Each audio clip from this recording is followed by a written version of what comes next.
Podcast time, round number 2, week number 9. Colts and Vikings coming up Sunday Night Football. Welcome to the audience on YouTube and the Colts Audio Network. This is the official Colts podcast with the great Casey Vallier, the great Bill Brooks. I'm the Matt Taylor here on this Halloween. Come on, give yourself more. Fellas, we're excited for a Halloween edition of this podcast, all right? Bill, back in the day, your favorite Halloween costume, like the 7 or 8 year old Bill Brooks went as what? Batman. Oh, see, then we can have a chat. Why? I love Batman. Okay, Still do like Batman. Batman. Yeah, I went as Batman cape. multiple years, so All tip right. of the cap to you. Casey, Thank what you. about you? I think I went as a Power Ranger for probably 5 straight years. Okay. Never Okay. was a big Power Ranger fan. I just felt like the costume was cool when I was a kid, so that was probably it. Like I think that's like when I think back to those Halloweens, I was a Power Ranger quite frequently. There you go. All right. Nothing wrong with that. Got some good candy, so hey. Hey, that's all that matters. 100%. And I used to use the pillowcase. I didn't use the small bag. It's like give me as that's old much as I school. can fit in this thing. That is old school. I use my It's mom's pros tote move. bag, so. Your mom's what? Your Mom's what? tote bag. She had a Yeah, tote like a bag. purse? Yeah, big. Yeah. Yeah. Did your mom have the big billfold too? Like the thing that unclipped? She did have that, but of course I That's took a it mom out. staple back in the day. Yeah. I love always a crisp, $5 bill in that billfold. All right, we got a lot to accomplish here on this edition of the official Colts podcast. Obviously, the big news is the Colts are making a change at quarterback, going from Anthony Richardson to Joe Flacco ahead of Sunday Night Football against the Vikings. So we'll dissect that in every way possible. We'll also break down how the Colts can rebound and pick themselves up off of the mat after a disappointing loss last weekend to the Houston Texans. Another divisional loss, being swept by the Texans. We'll discuss what that loss and the magnitude of that setback means for the Colts as they embark on the second half of the season. Also, Josh Downs is going to join the show today, right? He's fresh off his second straight, or not his second straight, but his second career 100-yard receiving game, the big touchdown in the first quarter last weekend. Then we'll close out the show. We are going to go trick-or-treating here on the podcast, okay. right? Perfect. We're going trick-or-treating with the Minnesota Vikings. We'll debate on some of their aspects of their team. Is that a trick for the Colts or a treat for the Colts? And we'll obviously explain in more detail later on in the show. But here we go, quarterback change.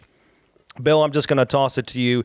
Anthony Richardson, obviously a very shaky season, and that's putting it lightly, right? Up and down campaign to this point. We've seen the big plays, but the overall consistency just isn't there. The completion percentage isn't there. So just give me your initial thoughts on this move. What went through your mind when you heard that news from Shane Steichen the other day? Well, when I heard the news, I was a little shocked by it because, we've heard all along that he needs the experience. He needs the experience, and then we know that there's going to be some ups and downs during the season. And, I thought, lately he hasn't been playing well. His completion percentage is down, definitely. So I thought, maybe continue to give him some more time and, play some more. And then when they made the decision, I was like, well, I guess his play wasn't as up to par as they thought it should be at this point. After 10 games playing in the National Football League, 4 last year, 6 this year, it wasn't up to par. And that, they still feel that also that they have opportunity to make the playoffs. Yeah. With the record it is now. So it's kind of tough because, if I'm thinking long term, I don't know how this plays into their long-term thinking now as far as, you're trying to find that quarterback that you want to be the franchise quarterback. Yeah. What's going to happen now after this? If I'm not mistaken, Shane said moving forward, Joe's going to be the quarterback until, I guess. Another decision has to be made. Yeah, another decision has to be made. When that is, no one knows that. Right. So, it's the future is uncertain, not knowing what's happening, but right now they're focusing on trying to get this team into the playoffs. Yeah, just for some more context, Anthony Richardson coming off the statistically the worst performance of his career, and unfortunately for the Colts, it was a big game. Yeah, it was. Huge game. Swing game. We talked about it all last week here on the podcast, right? Yeah. You could have been in a first place tie. Now you're essentially 3 games back, but in that game down in Houston, 10 for 32, $175, touchdown, the very costly interception. Joe Flacco, on the other hand, has completed 65% of his passes. His passer rating is pristine at 102. 7 touchdowns, only 1 interception, Casey, and 3 games of work here. Just your initial thoughts on what you think is going on right now. Yeah, I mean, I'm right on par with Bill. It was a shock just because of what the narrative has been. Is the only way for him to, continue to learn is to play and go through the ups and the downs. And there is the mixed. It's a mixed bag. For the way I felt, because ultimately you look at what Joe Flacco has done, as we've talked about, and he has played winning football. He has played very, very well, and that's where you kind of look at this and go, all right, where are we at? We're 4-4. We're still very much in the playoff hunt. So do we continue to go with these ups and downs, and you win a couple games, but you lose some close ones, and you're outside of the playoffs again, looking on the outside, looking in, or do you just kind of attack it as, you know what, this team's ready to go? So it's a hard balance to play. It's, as Bill said, it's hard when you look at the future and what that's going to look like. But I think there is that side that you have to look at this team and say, Joe Flacco may actually give you the best chance to win at this current moment, and you're very much in a playoff race, very much in that playoff picture. So that's the route you go. Well, what do you guys make of the Colts sacrificing? Because you're right. I do believe with you. I do believe, the stance that this roster is built well right now, Yeah. and they do have veterans in place right now that can compete for AFC South championships. I mean, the Colts lost to the Texans twice this year by a combined 5 points. 5, yeah. All right? So there's a lot of things that went into both of those close losses, but I think we all agreed that if you have more stability and better quarterback play in either of those games, you at least split them, and you probably win both of them. So, Bill, what do you think of the Colts' decision right now to prioritize winning right now over the continued stance that has been here for the last 18 months since Anthony Richardson was drafted, that as long as he's healthy, he's going to be the guy and he's got to play in order to develop and get him where we hope we can get him to be the prime quarterback, the franchise quarterback of this team? That's tough. That is a tough decision because you have some veterans on the team. They wanted to do both simultaneously, Exactly. right? Exactly. Develop, grow, and also win. Exactly. But that's just not happening right now, which is kind of forcing Shane Steichen's hand at this point. That's how I look at it. Right. It's tough to make a decision like that because, like you said, it is forcing his hand. What does he want to do? And, it's tough, especially for veterans on the team that, hey, look, I don't know how much longer I'm going to play in the National Football League. I want to win. I want to have an opportunity to try to win football games. Right. That's why I signed here, because I thought we had a good enough team to play. It's what some of the players, I'm sure, are thinking to themselves. So it's a tough decision, and Shane and I guess the other coaching members and front office have decided, you know what, getting to the playoffs is important. We need to get to the playoffs, and we have an opportunity to get to the playoffs. Being 500 right now, still in the hunt to get into the playoffs. So we'll see what happens. And as I think both of you agree, as of right now, Joe Flacco probably gives the team the best chance to win football games and to possibly get into the playoffs. Yeah. I mean, they're only a half game out of the wild card spot. Right. And I know it's silly to look at those things with 9 games to play, but obviously 4-4, yeah. I mean, you've done some good, you've done some bad. You're literally right there in the middle, and you're still in the thick of it. And we'll talk about it. The Texans play tonight as we tape this on Thursday, right? So they got a tough game against the Jets. So even though you have to be 3 games better of the Texans in the last 9 games of the season, that's tough, but not impossible. Right. Exactly. Right. So you have to continue to put the best foot forward each and every week. And the Colts now think that obviously is with Joe Flacco at the helm. But Casey, I want to know, just within Anthony Richardson's character, his mindset, his mental makeup, this decision, how much is this going to run the risk of screwing up his confidence? We know it's going to stunt his growth because, listen, you got to play, right? You got to play, especially with his light resume coming out of Florida, right, with only those 13 starts, and he's still 22 years old, right? So he's going to get stunted. There's no question about that. But to what degree do you think this is going to impact Anthony Richardson's growth and test the maturity that a 22-year-old who's just been demoted will have an effect on a guy like that? I think part of that is the decision, if you will. because being a quarterback of a franchise, you are the most highly criticized, scrutinized, but highly praised player in all of sports. I mean, this is the toughest position in all of sports. So this is part of it, saying, hey, the team has told you, we heard from Shane Steichen, we heard from the players, they all still believe this is not the end. They're not losing that confidence in them. But in some ways, it's almost like the team is saying, hey, I want to see you overcome this because you're going to face adversity at every step of the way being a quarterback in the NFL, because there are ups and downs, and you're going to constantly be magnified. Every little thing you do is going to be zoomed in. So for Anthony, this is a way to show this is where my character, my leadership, my relationships I have with my team and everything, I think this is all part of it too. Like, you're being taken away from the field, but it's also, let's test everything else non-football related Your with character. this decision, your character. Yeah. And that's the biggest thing. And by all accounts, everything that we heard from Anthony Richardson when he spoke to the media on Wednesday was what you want to hear. He's frustrated. He wants to play. Yeah. But he is willing to do whatever it takes to be a good teammate, whatever that step is for his role, if he has a role, and when that role comes back up, to go in and play for the team. So he's saying all the right things. You just have to see it on the back end from what the coaching staff, the players say, that he's putting in that work. And that's part of this too. Like, it takes a lot more than just being successful on the field to be the leader of a team. You have to do a lot of it. So This depends on AR. And this is a point right now where, just like Casey said, how does he respond to this? How does he respond to this in the meeting rooms? How does he respond to this on the practice field? How does he respond to this in the weight room? How does he respond to this in the locker room with his teammates? Is he still going to be a good teammate? Is he going to go out there and work and say, you know what, I need to get better at X, Y, Z, and try to find ways to get better at X, Y, Z?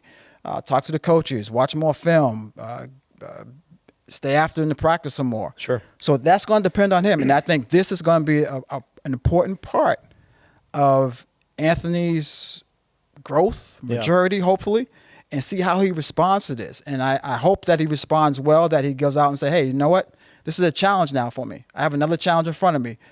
I'm going to tackle this, and hopefully I'm going to overcome this, and I'm going to get back there on the football field. Well, Bill, I want to tap into your former playing days.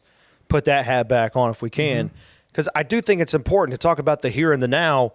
I mean, listen, I never played in the NFL, never have pretended to, right? But I did play on football teams, up until I was 22 years old.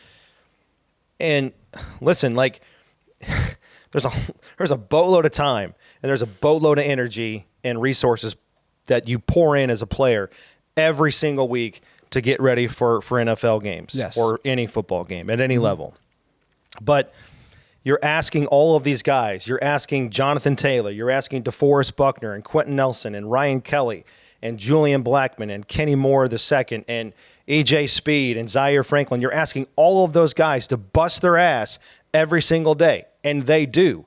And if you feel like you're not getting the quarterback play in terms of production, I'm talking on the field, if you're not getting that, you owe it to those guys to do something about it, because you owe it to their careers to be successful in a given time window. And that's what the Colts have right now. They have this window of opportunity with the roster built as well as I think that it is to capitalize. And that's why I'm okay in a vacuum making this move. Shane Steichen said we're taking a step back from our approach in that it's always been about Anthony Richardson being the guy so long that he's healthy. Well, now that the production on the field is not matching up with trying to not winning as much as we need to, making the playoffs is important, and we owe it to the rest of the roster, because those guys would be held accountable too, right? If Zaire Franklin is whiffing on 7 tackles a game, he's not playing, right? So you have to hold everybody accountable, even though the franchise plan at quarterback is not on the plan or not on the trajectory that you wanted it to be at the beginning of the season. That was a long-winded way of saying, like, you owe it to the rest of the locker room to make this switch in order to, as you feel, give yourself the best chance to go and win right now. Exactly. Everyone on that roster is putting time, effort, not just from training camp, but I'm talking about during the offseason, the lifting, the running, all the things they're doing to get ready for an upcoming season. And the veterans have done it for a number of years, and they want to go out there and they want to win football games. Yeah. They're all competitors. They want to win. I don't care what you say about, oh, you know what, we're playing and we're trying to build for the future. They still want to win now. Everyone wants to win now. That's just the way competitors are, and that's the way they feel. So those guys do want to win. So, yes, when they go out there and, things don't go the way for the team, I'm sure they're frustrated. Yeah, we all get frustrated, but we're not looking down on anybody. We want the best for all your teammates out there. You want everyone to do well. So they're going to hopefully support the young man, but they also want to win. So they're going to go out there and still compete. And as a player, that's all you can do is go out there and compete and do the best you can. Yeah, as a former player, you just remember all the time you spent, time on task, getting ready for games. Yeah, it's during the week. It's a long week. You come in on Monday after the game and try to get ready, and Tuesday sometimes on your day off, you're lifting weights or you're watching film. Then Wednesday starts all over again. You watch film and you go out and practice, and you come back afterwards. You watch film again and try to get an edge on the team you're playing, and do it on Thursday, and then Friday out there and Thursday out there practicing, pushing each other around, and then Saturday you might have a free time before you either go downtown to stay in a hotel. That's or a large on a plane. itinerary. Yeah, go on a plane to travel somewhere, but you might get a few extra hours of studying in there, and then when you're on the plane, you're going over your game plan again, and then when you get to the visiting team or whatever, you get to the hotel downtown, you might go over your game plan again and think about some things and kind of relax a little bit. Right. And then Sunday, you go out and play. Not to mention all the wear and tear you put on your body. Exactly. And then Sunday, you play, and then after that, you do it all over again for the next week. So it's a long week. Yeah. So Shane Steichen is saying, hey, we're taking a different approach. And he was asked, hey, it's a good question that we're challenged now on Anthony Richardson always being the guy, and now he's not the guy, and we're going to worry about the future later. So what is the future of Anthony Richardson? I know the book is not completely written on him yet, Casey, but at this point, the resume in the NFL consists of 10 starts, almost 470 snaps. He's only started 23 games since high school. What is the future of Anthony Richardson starting now, I guess? Yeah, this is a little bit of a career reset, if you will, too, for him. So I think we're going to know the answer because to that. Historically, teams that make a move like this, there's not too many happy endings with the guy they drafted and they thought they had a lot of belief in. I will say one way you look at this is he's not your typical player. There's all the intangibles. You talk about the small sample size, but also the athletic traits and everything that he can do. So there is that different, I will put that as a little bit of an asterisk that he is different from all the other guys. Now, that doesn't mean that story is going to be different, but ultimately, I don't think we know what the career looks like now because this is probably the most trying time of his career. Yeah, he missed all of last year, majority of last year, but that was due to injury. This is you're healthy and you have to take the back seat. So this is really going to be, this is the make it or break it time for Anthony Richardson. This is the time to do It's definitely a fork in the road. Yes. Yeah. Oh, no 100%. Question. Which way are you going to go? Do everything you can to follow the way that Joe Flacco has navigated a 17-year NFL career. Yeah. Take the points you can. And he knows what it's like to be demoted. He's been there. He has been there. So it is a challenge, but I don't know if we can fully say that we know the answer. Yeah. TBD. It really is TBD. You're like a college football start time. TBD. TBD. It's to be determined, and a lot of it is going to depend on him. No, you're right. You're how he right. handles it. Yeah. Well, this is going to be in the backdrop of probably everything that we talk about now until, it's certainly going to make for an interesting, curious offseason because, Joe Flacco, hypothetically, he's going to perform and, take the Colts to a good place the rest of the season. But, at the end of the year, no matter what, he's on a 1-year contract. And he's 39. And he's 39 years old, exactly. right? So some of us 39-year-olds don't look as good as Joe Flacco there, Bill Brooks. Cool Joe. Joe cool. So it's going to make for, it's going to be in the backdrop of everything that we discuss now going forward as it relates to the big picture part of this team. All right, coming up, Josh Downs is going to join us. Before we get into Josh, let's talk about how the Colts can bounce back. All right, let's talk about the task at hand. And we're going to do this. We're going to have some fun, fellas. You're probably going to hate me. It's the Halloween edition of the Official Colts podcast. But it's also a big weekend in town, all right? Chamber of Commerce weekend in Indianapolis because Taylor Swift, T-Swizzle, she is in town for 3 shows starting on Friday. So she goes Friday, Saturday, Sunday, downtown Indy. They're projecting like Super Bowl era-esque levels of traffic. But all the Swifties come in, spend your money. It's still green. We'll take it. Yeah. Right. So here's what we're going to do. In honor of that, we're going to tie all of this into football. We're going to talk about how the Colts can bounce back. And I'm going to ask you guys some questions. And within your answers, you have to give me a Taylor Swift song title. All right. So the catalog is large. Lord, Bill Brooks mercy. going into the archives. I have confidence you guys can do this. Are you ready? Yeah. All right, you're not so sure over there, huh? No, I'm not. That drive home. And Bill, you have to sing. Oh well, that's the song. Here we that go. is not happening. Come on. We can do it. All right, here we go. Taylor Swift, #1 bounce back ever for the Colts. Casey, this is big picture general. How do you think the Colts are prepared to pick themselves up off of the mat? Because again, now you're sitting at 2 games back of the Texans. Essentially, it's 3 because of the tiebreaker. Give me the Taylor Swift mantra for how the Colts bounce back and reset that mindset starting on Sunday Night Football. So this is a 2-part, okay? I'm going to throw 2 games in, and these 2 games are we got a double shot? They're going to be 2 for Pictures Tuesday. to Burn, going back to Taylor Swift's debut album. What is it? Picture to Burn. Okay. They're going to throw the Texans game and then also that game from 2022 in Minnesota. They're going to put in the fire. They're going to burn those pictures. They're going to move on completely, and it's going to be a way to get back on track in Minnesota with a couple pictures to burn. I've never had more fun in the podcast than right now. I know you love this. Amazing. You this love is amazing. Oh my God. You love this. You probably love epic. seeing me squirm over my here God. too. That was we stop right there, but we're not. Bill, go. Come on, give it to me. Why? This is epic. Well, I'm just gonna go. Hey, look. You know what? You have to look forward. You have to shake everything off from the past. You have to forget about what's going in the past. That was some low-hanging fruit, yeah, man. low-hanging fruit for me. Very low-hanging fruit for me. So you have to shake it off and get ready for what's ahead of you. Play the Minnesota Vikings and think about, you know what, each game moving forward to help you get into the playoffs. Guys, the Lover album that came out in 2019, it was a huge part of my life. It got me through such a dark time. The Eras Tour is, for me, it's focusing on the Lover album of 2019. Oh, Lord. So in that regard, you've got to find the daylight. You've got to find the daylight. I'm unaware of that one. Well, I mean, it speaks to my soul. I swear to you. Without that, I wouldn't be here today. So you've got to find the daylight. You know, I'm talking.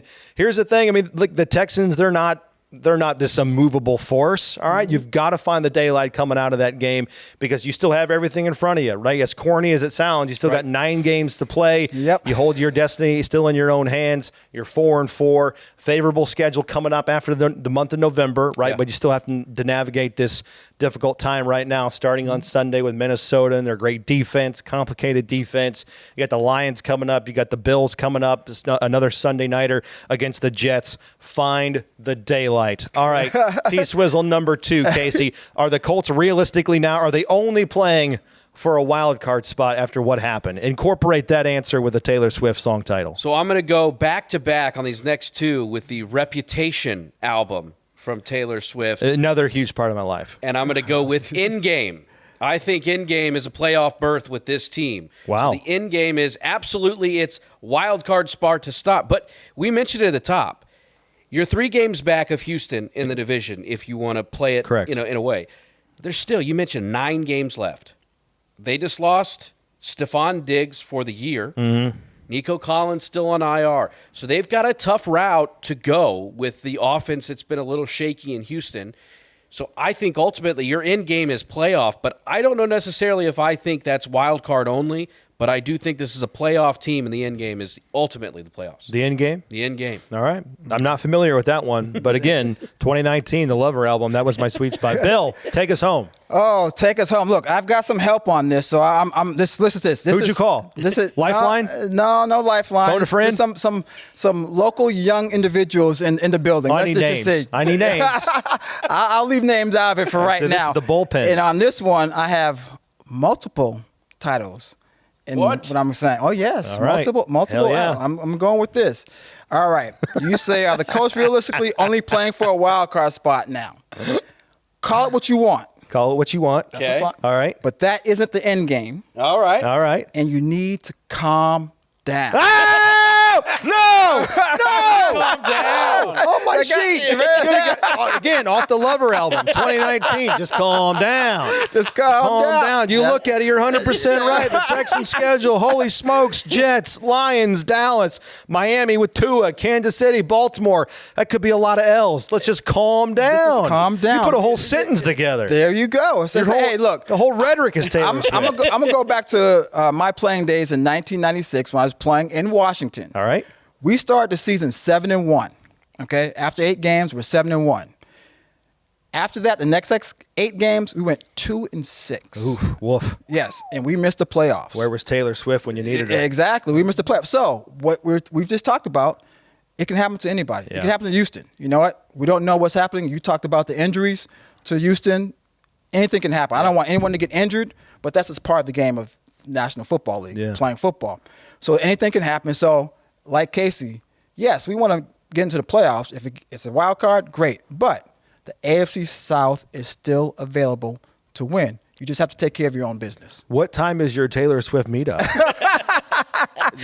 Is that what they call those? What do they call those? The meet and greet? The hangouts? No, like where people that, they're not at the concert, but they go to the concert and they have a soiree and they pray to Taylor. Swifties. Yeah. Swifties unite. All right, last one here. This better be good because we got to go out with a bang here. What has impressed you the most about the Colts defense and their bounce back efforts the last couple of weeks? All right, in the last 3 games, Casey, they're giving up only 16 points per game. What would Taylor Swift say about that? So I'm going back to the Reputation album, and I'm going, this is straight from Gus Bradley's mouth, okay? Oh. I am Gus Bradley, and it is, look what you made me do. You came at me, you said, no, this defense is struggling. He said, look what you made me do. Whoa! Boom, 16 points per game in the last 3 weeks. This defense is playing well.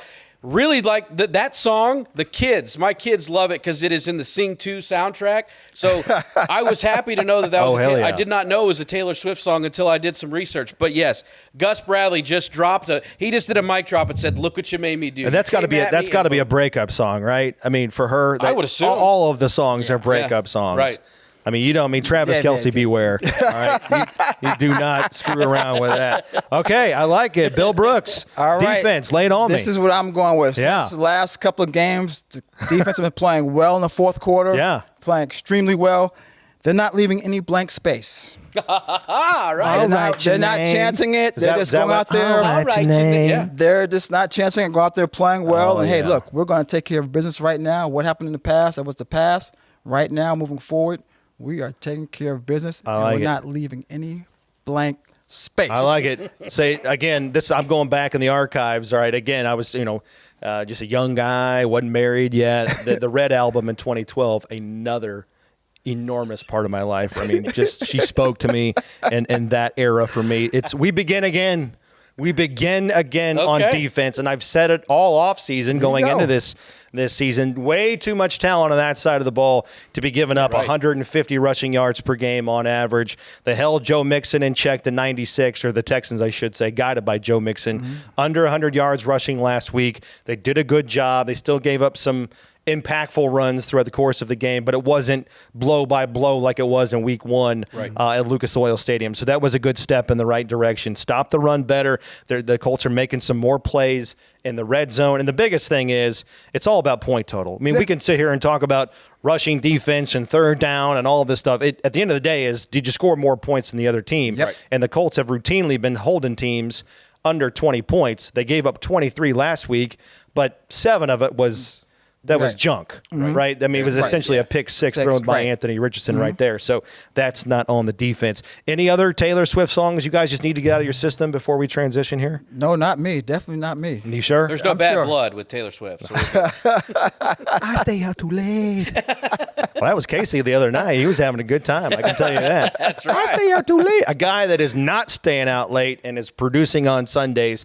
Josh Downs, fresh off his second career 100-yard receiving game. We may or may not talk about some Taylor Swift coming up in this interview, so just hold on for that. But Josh Downs, a guest with us earlier today on the Official Colts podcast. Check it out.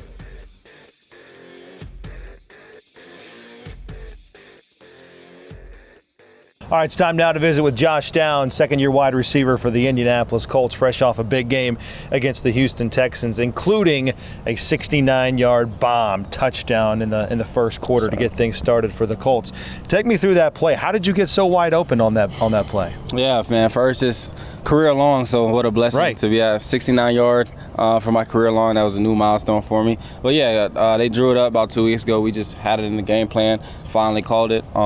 AR did a good job dropping back. Mo blocked, the whole O-line blocked. It just worked out exactly how literally we ran it in practice. So AP ran a good route, Pitt ran a good route, and the whole play worked. Well, that ball was hanging up in the air for a long time, and you were open on that play for a long time. So as you're sitting waiting on the ball, I mean, what's going through your mind? Because as soon as you catch it, you're gone for a touchdown. I mean, you literally walked him, and you could have, moonwalked into the end zone. So what was going through your mind as the ball is hanging up there in the balance? Yeah, really just to lock in, because those are the catches that, like, you kind of take for granted. Like, I did this a million times, and then boom, you might fall out of your hands, and you're just like, bro, I just gave up this opportunity.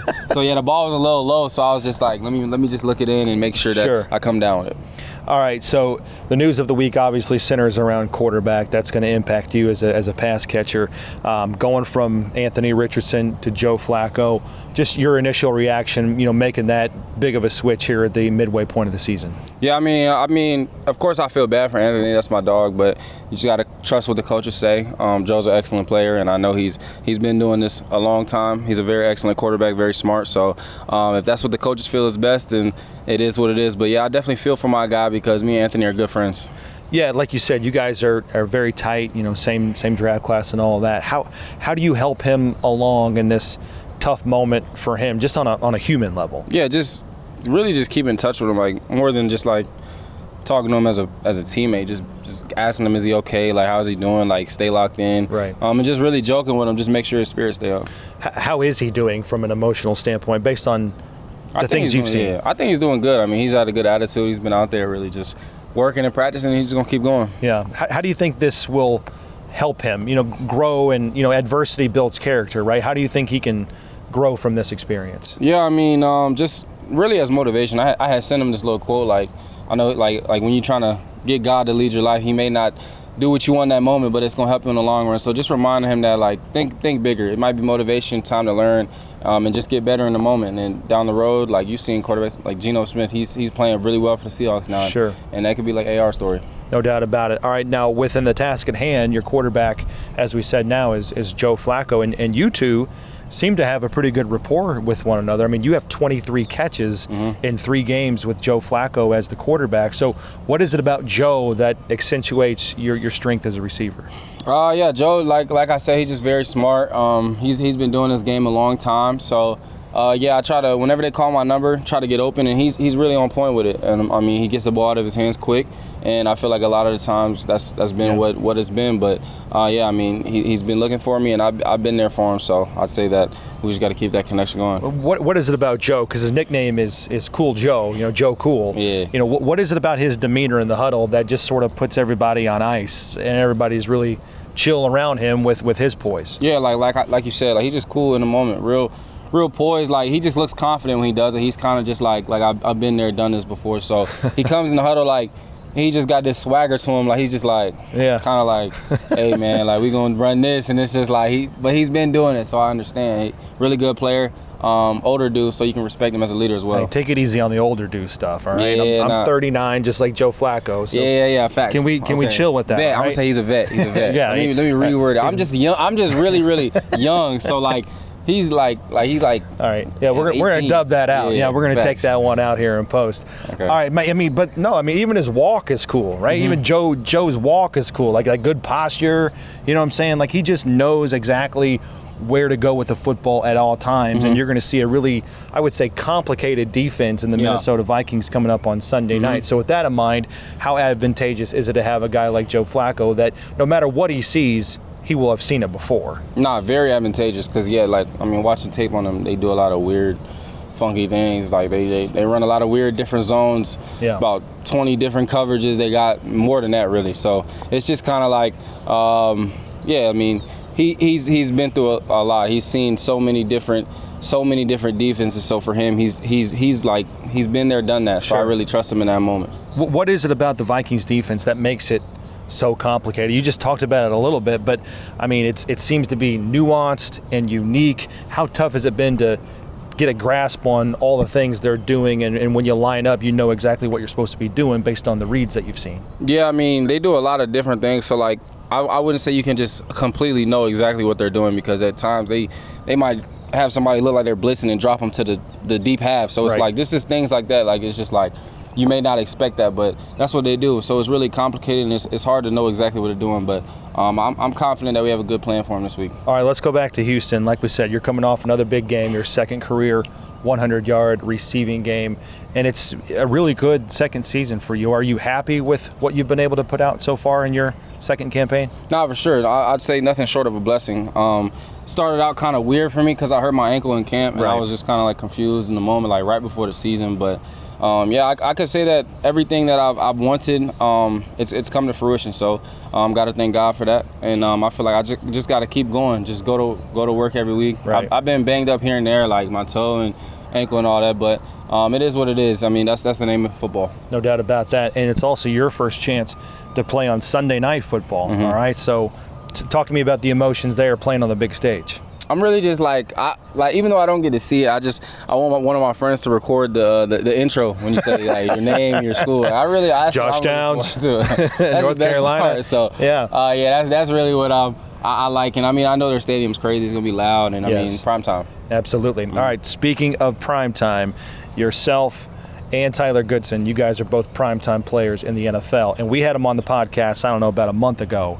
And you guys went to the same high school, North Gwinnett High School in Atlanta. I asked him, how did you guys ever lose a game? I mean, you should have won every game by 100. Either throw the ball to him or throw the ball to you. But I was asking him for some dirt on you back in the day as a high schooler and some of the knucklehead stuff you guys got into, I'm sure. Now's your chance, all right? Now's your rebuttal. Give me some stuff on Tyler that maybe people don't know about. Nah, man, like, Tyler, he's homecoming king, and is that right? He won homecoming queen with his girlfriend when he was in high school.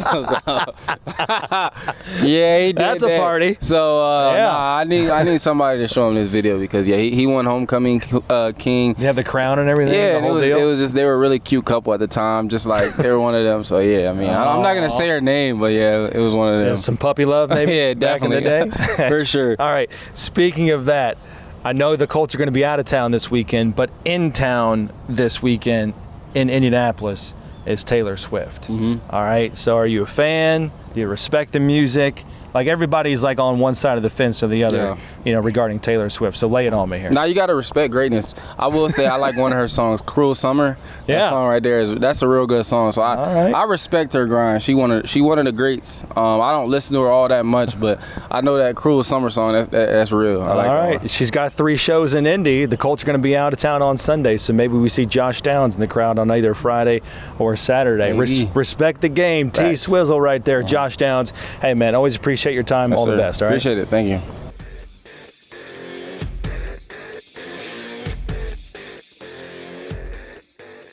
See, I told you guys, Josh Downs, he can respect game. He might be at the Taylor Swift show either Friday or Saturday. Yeah, was you watching on his phone? Last I checked, you're in Minnesota. But well, that's true. Yeah, so he can probably go on Friday. Yeah, night, Friday Saturday. night. Yeah. That might be a little bit difficult. But he's going to the same hookup or the hangout as Bill Brooks. Oh, yeah. Downtown. Beware, fight that traffic. Josh Downs, salute to you, my friend. You're a good sport. Thanks for hanging out with us here on the podcast. All right, we're closing it out here again. Bill Brooks, Casey Vallier, I'm Matt Taylor.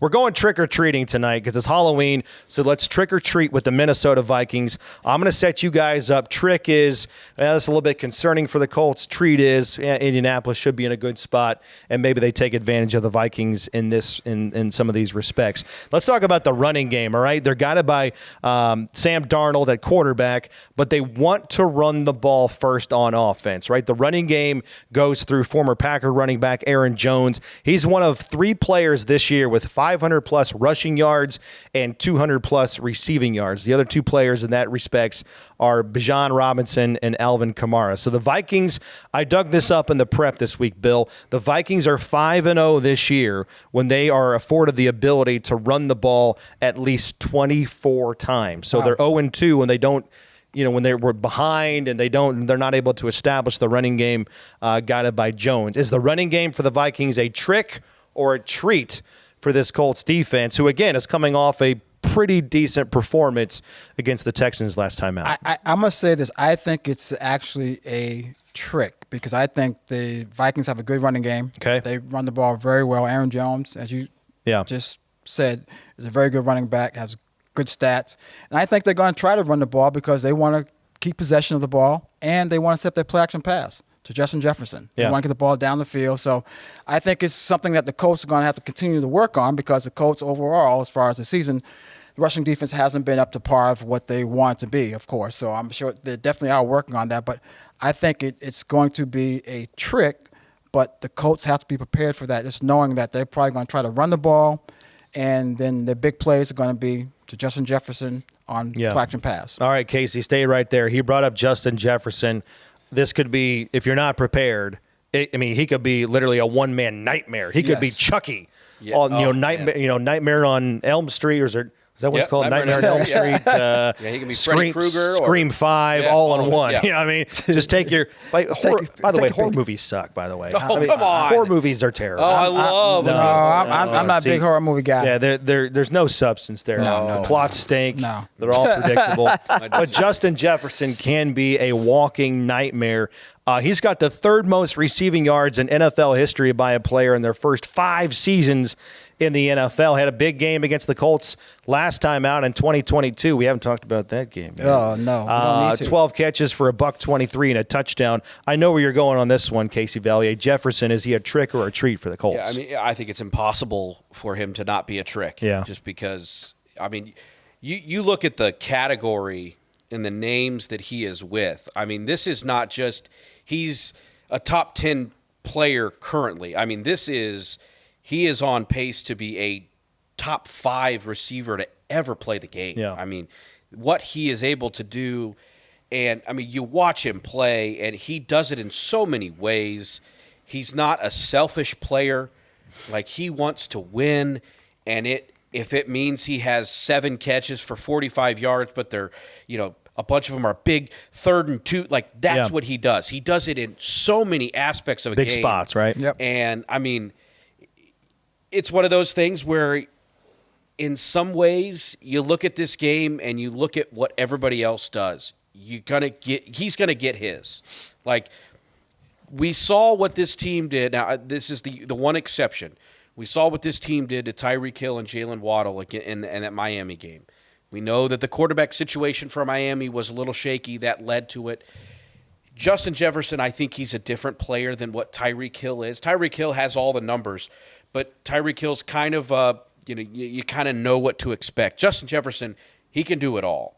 So in some ways, it's almost a treat, if you will, with what I'm saying, because you know what you're going to get. You're going to allow him to get his.